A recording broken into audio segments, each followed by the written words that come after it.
I moved to Canada about 8 months ago with my wife and 2 kids.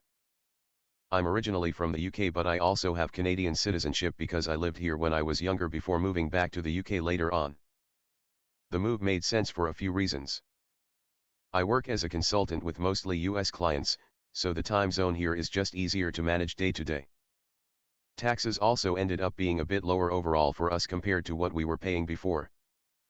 On top of that, I actually like the lifestyle here. It suits me better than the UK did. The issue is my son. He has been quite unhappy since we moved. He's had some issues at school with bullying and also a couple of unpleasant incidents on the street, people making comments etc. Nothing extreme or dangerous, but still not nice obviously. I won't pretend it didn't happen. That said, I've also had 1 or 2 weird encounters myself, but nothing major, and my wife and daughter have had 0 problems so far.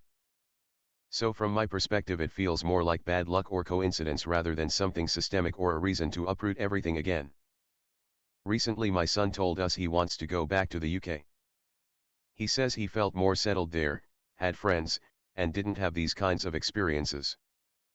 He's clearly upset, and I do feel bad about that. He also brought up a point I hadn't fully considered before, which is university. If we stay here, it becomes harder for him to go back to the UK for uni because of residency rules. From what I understand, you need to have been resident there for the last 3 years to qualify for home tuition fees, otherwise it becomes much more expensive. So in his mind, we're kind of closing that door for him or at least making it harder. For context, we're of Indian origin. I have noticed that sometimes people can be a bit off initially, but once they hear my British accent or realize I'm from the UK, they tend to become friendly enough. So again, it's hard for me to tell how much of what my son is experiencing is something broader versus just a few isolated incidents or even just being the new kid. Despite all this, I told him we are not moving back. My reasoning is that we made this move as a family, it wasn't random, and it benefits us overall. My work situation is better, financially we're in a better place, and the rest of the family is adjusting fine.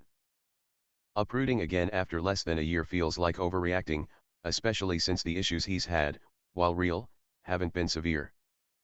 Still, I can't shake the feeling that maybe I'm being too dismissive of how he feels.